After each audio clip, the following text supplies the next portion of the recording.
El francotirador que nunca fallaba, nadie supo su nombre hasta que ya era demasiado tarde. El primer indicio de que algo estaba mal no fue un disparo, fue el silencio que lo precedió. Un silencio equivocado, del tipo que no encaja con la selva. Porque la selva nunca calla del todo. Siempre hay algo moviéndose, algo respirando entre las hojas.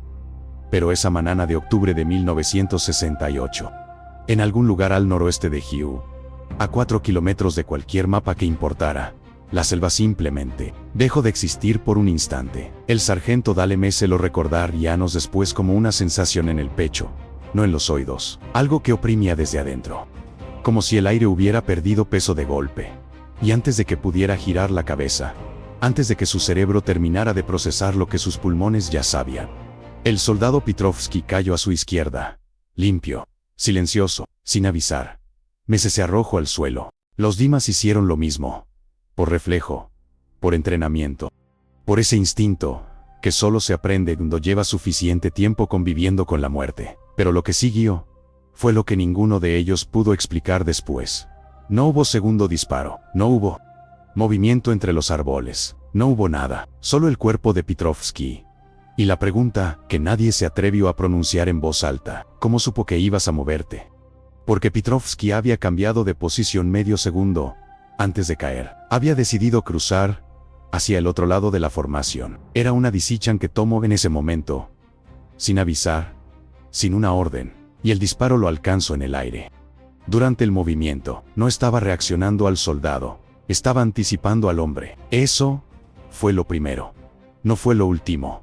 Durante las semanas siguientes, el 7º Batallón de Infantería de la Primera División de Caballería empezó a registrar una serie de bajas que no tenían explicación táctica. No era la frecuencia lo que perturbaba a los analistas de inteligencia en Saigon, aunque la frecuencia tampoco era normal, era el pattern, o más exactamente, la ausencia de pattern. Las bajas ocurrían en momentos de decisión, no cuando los hombres avanzaban, no cuando disparaban, no cuando se exponían de forma predecible. Ocurrían justo antes, en el instante exacto en que un soldado tomaba una determinación, cuando levantaba la mano para dar una señal, cuando abría la boca para emitir una orden, cuando inclinaba el cuerpo para echar a correr. El disparo llegaba antes de que la acción se completara. Era como si alguien estuviera leyendo los pensamientos. El teniente coronel Howard Greer, jefe de inteligencia del sector, fue el primero en poner esto por escrito en un informe. No porque quisiera hacerlo,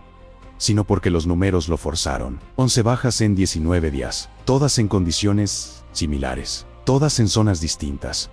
Lo que descartaba un francotirador fijo en una posición. Alguien se estaba moviendo con ellos, o delante de ellos, o dentro de ellos. De alguna forma que Greer no sabía cómo escribir en un informe oficial. Lo llamó sujeto desconocido alfa, y subió el documento por la cadena de mando, sin esperar respuesta. La respuesta llegó 3 días después. No del general que supervisaba el sector, llegó de Washington.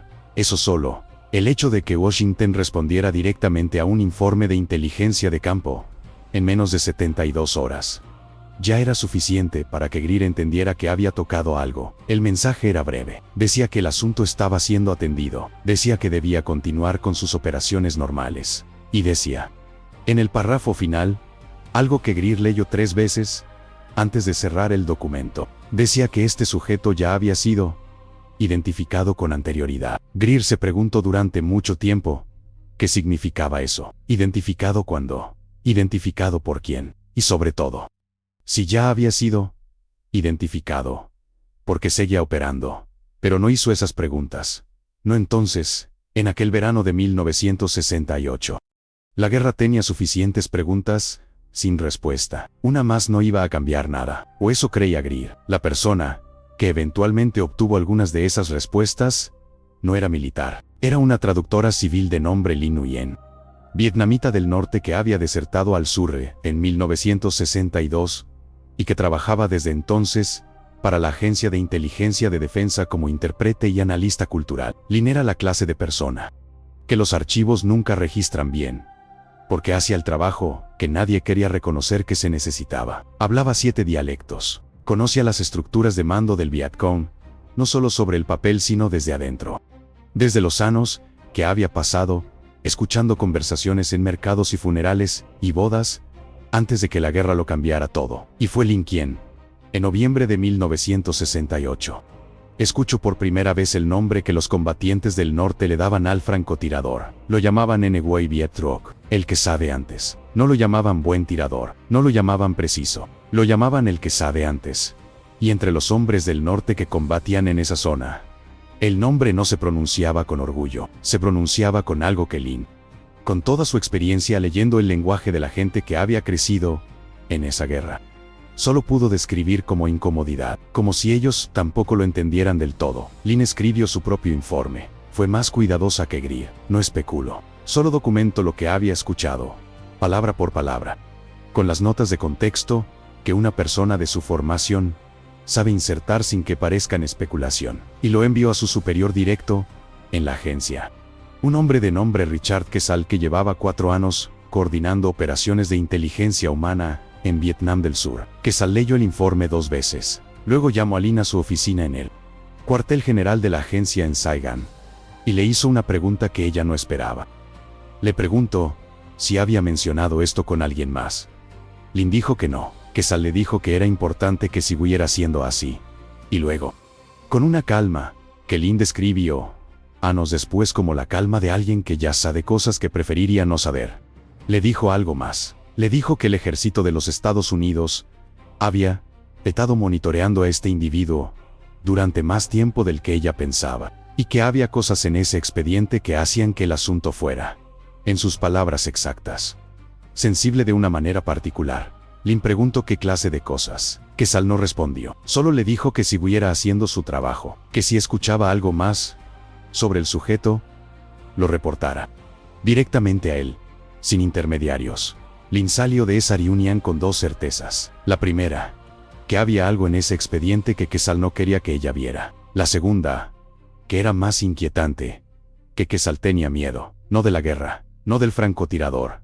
Tenía miedo de lo que estaba en ese expediente. En Quang Tri, un capitán de nombre Marcus Webb estaba llegando a sus propias conclusiones por un camino completamente diferente. Webb era un hombre metódico, del tipo que anota todo y que no se permite creer en lo que no puede medir. Había estudiado matemáticas en la Universidad de Virginia antes de enlistarse y mantenía esa mentalidad con la disciplina de alguien que sabe que las emociones son el primer enemigo de cualquier análisis. Cuando los hombres de su compañía empezaron a hablar del francotirador, Webb no descartó las historias, las registró: fecha, hora, posición, tipo de movimiento que estaba realizando la víctima, ángulo probable del disparo, vegetación circundante, condiciones de visibilidad. Llenó 3 libretas en 6 semanas. Lo que emergió de esas libretas no fue reconfortante. El patrón de anticipación era real, no era percepción alterada por el estrés de combate. No era la mente creando conexiones donde no las había. Los números eran demasiado consistentes. Webb calculó que el tiempo promedio entre la iniciación de un movimiento y el impacto del disparo era de aproximadamente 0,3 segundos. Eso era físicamente coherente con un tirador experto a distancia media. Pero el problema no estaba en el tiempo de reacción del disparo, estaba en el ángulo. En 8 de los 14 casos que Webb había podido reconstruir con suficiente precisión, el ángulo del proyectil indicaba que el disparo había sido efectuado antes de que la víctima iniciara el movimiento que lo exponía, no después. Antes, el tirador había apuntado hacia una posición que la víctima aún no ocupaba, y la víctima había llegado a esa posición medio segundo más tarde. Webb revisó sus cálculos 4 veces. Los números no cambiaron. Escribió en la última página de su tercera libreta una sola línea: o mis datos están mal, o este hombre no está apuntando a dónde están sus objetivos, está apuntando a dónde van a estar. Guardó la libreta en su mochila y no se la mostró a nadie durante 3 semanas. Había una cuarta persona que sabía algo sobre el francotirador, y esa persona era la más improbable de todas. Su nombre era Héctor Villanueva, cabo de infantería, nacido en Brownsville, Texas, 19 años, sin educación universitaria, sin formación en análisis, sin ninguna de las credenciales que normalmente se asocian con alguien que entiende lo que está pasando antes que los demás. Pero Héctor tenía algo que los demás no tenían. Había sobrevivido a un encuentro directo. Fue en diciembre de 1968, en una zona boscosa, al sur del paso de Ashau. Hector iba de punto, posición de avanzada, solo, moviendo despacio entre los árboles, con la rifle cargada y todos sus sentidos al máximo. Era una mañana fría para Vietnam. De esas que la gente que nunca ha estado y no imagina cuando piensa en ese país. El tipo de frío que moja los huesos. Hector recordaría después que tuvo un pensamiento claro. En ese momento, pensó en agacharse, no porque hubiera visto nada, no porque hubiera escuchado nada, solo era una decisión aleatoria. El tipo de pensamiento que cruza la mente y que normalmente se ignora. Agacharse o seguir, agacharse o seguir. Se agachó. La bala pasó sobre su cabeza con ese sonido que los veteranos describen de formas distintas pero que todos reconocen.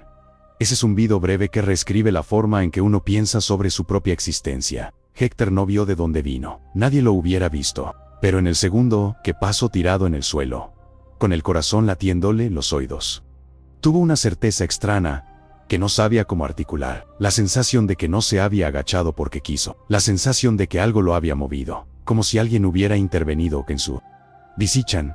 No lo mencionó en su reporte, no porque quisiera ocultarlo, sino porque no tenía palabras para describirlo que no sonaran a locura. Y un soldado de 19 años en Vietnam aprende rápido que hay cosas que no se dicen si quieres que te sigan tomando en serio. Lo que sí menciono fue la otra parte, la parte que pudo describir. Cuando se incorporó y empezó a retirarse, camuflado entre los árboles, vio una silueta, lejos, al borde de su campo visual, en el límite donde la selva se vuelve sombra y la sombra se vuelve nada. No pudo distinguir rasgos, solo pudo ver que la figura lo miraba, quieta, sin moverse, con esa clase de inmovilidad que no es la de alguien se congela de miedo, sino la de alguien que simplemente no necesita moverse porque ya sabe lo que va a pasar. Y luego la figura se fue. No corrió, no se ocultó entre los árboles con esos movimientos bruscos del combatiente que huye. Simplemente dejó de estar. Hector llegó al campamento 2 horas después y pidió hablar con el teniente. Le dijo que había visto al francotirador. El teniente le preguntó cómo sabía que era él. Hector no supo qué responder, solo sabía que lo era. El expediente que Quesal no quería que Lin viera existía, y tenía historia propia. Había empezado en 1965, 3 años antes de cualquiera de los incidentes descritos hasta aquí. La Agencia de Inteligencia de Defensa había empezado a recibir reportes de una fuente dentro del aparato militar norvietnamita. Una fuente cuya identidad nunca fue completamente verificada, pero cuya información había demostrado ser confiable en otras materias. Esa fuente habló de un individuo que el Ejército del Norte había estado estudiando durante años antes de la escalada del conflicto. No un francotirador, no inicialmente. Hablo de un sujeto que había sido identificado primero por psicólogos militares soviéticos en Hanoi, alrededor de 1961. Durante el periodo en que la Unión Soviética estaba profundamente involucrada en el apoyo técnico y doctrinario al Vietnam del Norte. Los soviéticos lo llamaban Caso 23. No era un nombre operativo, era un número de expediente. El Caso 23 describía a un hombre que había mostrado, bajo condiciones de prueba controladas, la capacidad de anticipar con exactitud estadísticamente imposible las decisiones de otras personas, no sus palabras, no sus acciones, sus decisiones. En el instante anterior a que se convirtieran en acciones, los psicólogos soviéticos habían intentado durante 2 años encontrar una explicación convencional: microexpresiones faciales, lectura de señales corporales, procesamiento subconsciente de información ambiental. Habían explorado cada posibilidad que tenía nombre dentro de la ciencia conocida. Ninguna de ellas explicaba los números. El sujeto tenía razón en el 92% de los casos bajo condiciones donde esas explicaciones convencionales simplemente no eran posibles. Pantallas opacas entre el sujeto y sus objetivos. Distancias que eliminaban cualquier posibilidad de lectura del lenguaje corporal. Decisiones tomadas por personas que el sujeto nunca había conocido. Los soviéticos finalmente archivaron el expediente en 1963. No porque hubieran encontrado la explicación, sino porque no sabían qué hacer con algo que no tenía explicación. Y el individuo en cuestión, que en ese momento tenía aproximadamente 32 años, y un historial de servicio militar que los archivos no precisaban con claridad. Había desaparecido de los registros oficiales poco después, hasta que empezó a aparecer en los reportes de campo de Vietnam en 1967. Cuando la agencia recibió esta información de su fuente en Hanoi, hubo una reunión en Washington de la que no hay acta pública. Lo que se sabe es que a partir de esa reunión, el seguimiento del caso 23 pasó a ser competencia directa de una unidad que no tenía nombre oficial en ningún organigrama y que respondía a un cargo dentro del Departamento de Defensa, cuya designación exacta nadie ha podido confirmar desde entonces. Lo que esa unidad descubrió en los meses siguientes es lo que Quesal sabía, y lo que Quesal sabía era suficiente para tener miedo. Márquez Webb encontró a Lin Nguyen en febrero de 1969, en una de esas confluencias que la guerra produce constantemente. Dos personas en el lugar equivocado, al mismo tiempo, que resultan ser exactamente las personas que se necesitaban mutuamente. Webb había sido transferido a Saigon para un periodo de análisis después de que su compañía sufrió bajas suficientes para quedar temporalmente fuera de operaciones. Lin estaba en Saigon haciendo lo mismo que siempre hacía: escuchando, registrando, sintetizando información de fuentes que los analistas con credenciales universitarias solían ignorar. Se conocieron en una sala de espera. Webb tenía sus libretas. Lin tenía su memoria, que era más precisa que cualquier libreta. Ninguno de los dos sabía que el otro estaba siguiendo el mismo rastro. La conversación empezó de forma casual y terminó durando 4 horas. Primero en esa sala de espera, luego en una cantina cercana, luego caminando por calles que ambos fingían conocer mejor de lo que en realidad conocían. Webb compartió sus cálculos. Lin compartió lo que había escuchado sobre el Nguyen Viet Truoc, y cuando terminaron de intercambiar lo que cada uno tenía, se quedaron en silencio por un momento que Webb describió años después como uno de los momentos más extraños de su vida. No un silencio incómodo, un silencio de dos personas que acaban de comprender algo que ninguna quería haber comprendido, porque la suma de lo que ambos tenían apuntaba a algo que ninguno de los dos había querido articular por separado, pero que juntos no podían ignorar. El francotirador no estaba adivinando, no estaba leyendo el lenguaje corporal desde la distancia, no estaba usando ninguna técnica conocida de anticipación táctica. Estaba percibiendo decisiones antes de que se tomaran, no pensamientos, no en el sentido que la palabra tiene normalmente, algo más primitivo, más básico, el impulso que precede al pensamiento consciente. Ese estado neuroquímico que existe en la fracción de segundo antes de que la mente decida qué quiere. El nivel donde la decisión aún no tiene nombre pero ya existe como posibilidad cerrada. Ese era el nivel en que operaba este hombre. Y si eso era verdad, si los dos estaban en lo correcto, entonces lo que había estado haciendo en Vietnam desde 1967 no era simplemente matar, era algo más grande, era usar esa capacidad para algo que aún no entendían completamente. Webb preguntó qué quería decir Lin con eso. Lin dijo que no lo sabía todavía, pero que iba a intentar averiguarlo. La pista que Lin siguió durante las semanas siguientes no vino de ningún informe clasificado ni de ninguna fuente dentro de la agencia. Vino de un anciano de 64 años que vendía fruta en un mercado de Cholon, el barrio Hino de Saigon, y que tenía parientes en el norte con quienes había mantenido contacto de formas que la guerra no había podido interrumpir completamente. El anciano se llamaba Phen Van Duc y conocía historias sobre el francotirador que no estaban en ningún expediente. Lin lo visitó 3 veces. Cada vez, Phen le daba un poco más.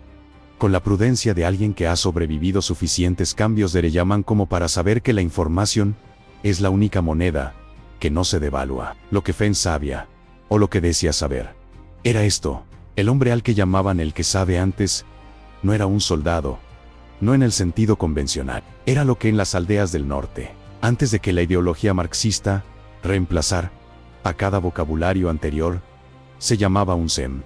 Una palabra que no tiene traducción exacta al español pero que describía a alguien que percibía el mundo en un nivel que los demás no podían acceder. No un adivino, no un hechicero, algo más específico, alguien que sentía el peso de las decisiones ajenas como si fueran objetos físicos en el espacio. Phen dijo que este hombre había nacido en una provincia del norte que él no quiso nombrar, que había mostrado esta capacidad desde niño, que había sido llevado por el ejército cuando tenía 15 años, y que había sido estudiado primero por los norvietnamitas y luego por los asesores soviéticos. Y dijo algo más que Lina notó con cuidado especial. Dijo que el hombre había sido enviado a combate no porque el ejército del norte quisiera usarlo como francotirador, sino porque los soviéticos habían pedido que fuera puesto en condiciones de combate real como parte de un experimento, que el objetivo real no era matar soldados americanos, aunque eso era lo que estaba pasando como consecuencia. El objetivo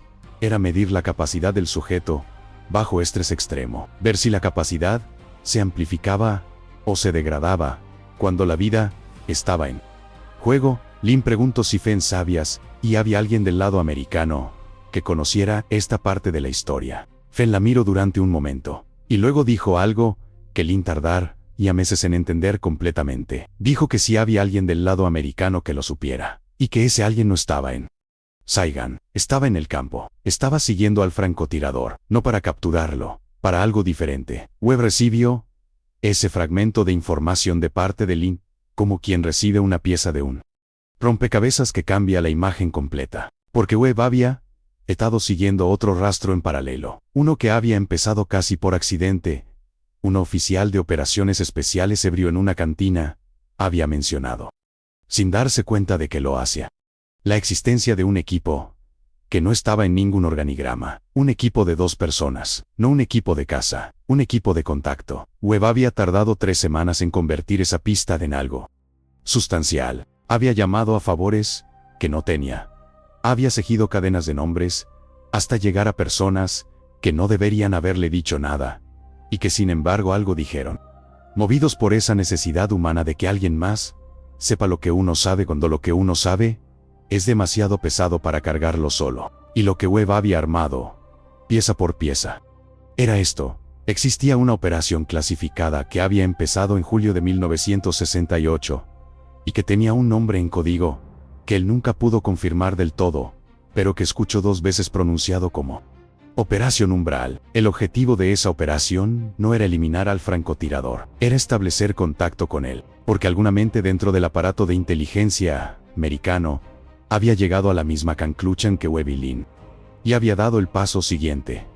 Si este hombre puede hacer lo que los datos sugieren que puede hacer, entonces hay que entender cómo lo hace, y la única forma de entender cómo lo hace es hablar con él. El equipo de contacto estaba en campo desde agosto. Había estado siguiendo al francotirador, o intentándolo, con información de inteligencia que Webb no pudo determinar de dónde venía, y en algún momento de enero de 1969.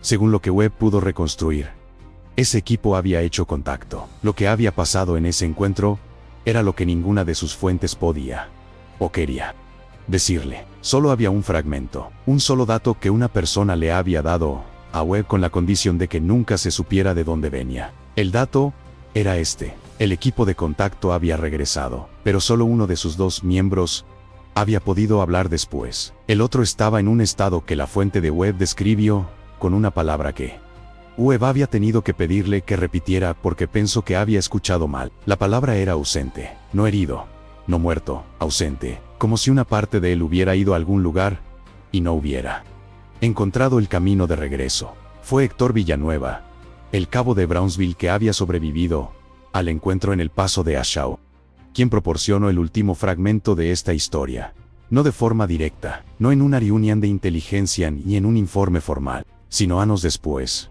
en 1987, en una conversación con un periodista de un periódico de Texas que estaba escribiendo un artículo sobre veteranos del sur de la frontera, y que había llegado Héctor a través de una cadena de referencias que no tenía nada que ver con ninguna de las personas mencionadas hasta aquí. El periodista no sabía que estaba tirando de ese hilo, solo estaba haciendo su trabajo, escuchando a un veterano hablar de la guerra. Y Héctor, que tenía 38 años en ese momento, y que había llevado lo que sabía durante casi 2 décadas, sin decirlo en voz alta, lo dijo que en marzo de 1969, 3 meses después de su encuentro en el paso de Ashau, había vuelto a ver al francotirador, no en la selva, no en combate, en un campo de prisioneros, al sur de Daneng, donde Héctor había sido asignado temporalmente como guardia después de una lichen que lo había sacado de operaciones activas. El hombre había sido llevado al campo una noche. Sin papeles, sin identificación, sin ninguna de las formalidades que normalmente acompañaban la llegada de un prisionero. Dos civiles que no eran militares. Hector lo sabía porque los había visto antes en el campo, y había notado que nadie les hablaba con el tono que se usa con los soldados. Lo habían entregado al comandante del campo, con una carpeta sellada, y se habían ido antes del amanecer. El prisionero no hablaba, no en voz alta. Pero Héctor, que había sido asignado para vigilarlo durante el primer día, dijo que había algo diferente en la forma en que este hombre miraba. No miraba lo que había frente a él, miraba lo que iba a haber frente a él. Hector lo sabía, porque 3 veces en ese día el prisionero había vuelto la cabeza hacia una puerta o una ventana segundos antes de que alguien la abriera. No como alguien que escucha pasos, como alguien que ya sabe quién va a entrar. Y una vez, solo una vez, el prisionero había mirado directamente a Héctor, no con hostilidad, no con miedo, con algo que Héctor nunca supo cómo describir mejor que esto, con reconocimiento, como si ya supiera quién era. Hector, como si supiera que eran Héctor los ojos que habían estado detrás de los árboles, en el paso de Ashau 3 meses antes. Hector le había preguntado, en el Ingalls mezclado con el poco vietnamita que había aprendido, si lo recordaba. El prisionero no había respondido, pero había sonreído. Al día siguiente, cuando Héctor llegó a su turno de guardia, la celda estaba vacía. El comandante del campo dijo que el prisionero había sido trasladado durante la noche. No dijo a dónde, no había papeles del traslado, no había registro de que el hombre hubiera estado y nunca. Hector buscó a los 2 civiles que lo habían traído. Habían salido de Vietnam. Esa misma mañana, el periodista de Texas publicó su artículo en agosto de 1987.